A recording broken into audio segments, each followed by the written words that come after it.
জামাত ইসলামের নারী কর্মী এবং দায়িত্বশীলদের উপরে অত্যন্ত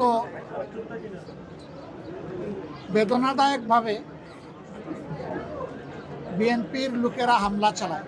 গতকাল ঢাকা 15 নির্বাচনী এলাকার যে এলাকাটা মিরপুর এবং কাফরুল নিয়ে গঠিত, সেই এলাকায় সকাল 11টার দিকে একটা ঘটনা ঘটে, আবার বিকালের দিকে আরেকটা ঘটনা ঘটে। দুইটা ঘটনাই জামাত ইসলামের নারী কর্মী এবং দায়িত্বশীলদের উপরে অত্যন্ত বেদনাদায়কভাবে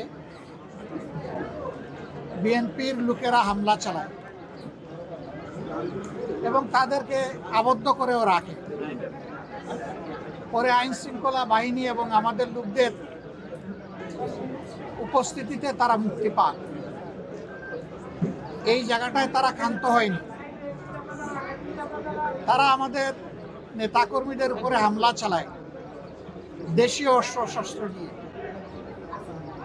তাদের মধ্যে অন্তত 16 জন গুরুতর আহত হন। আহতদেরকে চিকিৎসা দেওয়া হয়। তাদের মধ্যে কয়েকজন এখানে ভর্তি আছে। আমরা তাদেরকে দেখতে এসেছি। আর এখানে সব মিলিয়ে 25 জন চিকিৎসা দিয়েছেন। কেন এমনটা ঘটল? নির্বাচনী প্রচারণা ইনশাল্লাহ আগামীকাল থেকে পূর্ণ উদ্যোগে শুরু হবে। আমরা দেশে একটা শান্তিপূর্ণ একটা সুষ্ঠু নির্বাচন চাই, যেই নির্বাচনে জনমতের প্রতিফলন ঘটবে, মানুষ স্বস্তির সাথে ভোট দিতে পারবে, কোনো ভয়ভীতির পরিবেশ থাকবে না, এমন একটা নির্বাচন আমরা চাচ্ছি। যুক্তির খাতিরে যদি ধরে নেওয়া হয় যে আমাদের দলের কেউ নির্বাচনী আচরণবিধি লঙ্ঘন করেছে, এর জন্য যথাযথ কর্তৃপক্ষ আছে, তারা কর্তৃপক্ষকে বলবেন।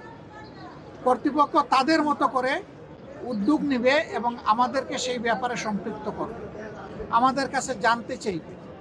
আরও অনেক পদক্ষেপ নেওয়ার তাদের এখতিয়ার আছে, কিন্তু কোনো ব্যক্তি বা দলের কোনো ধরনের কোনো এখতিয়ার নাই এই ব্যাপারে কোনো মব সৃষ্টি করার।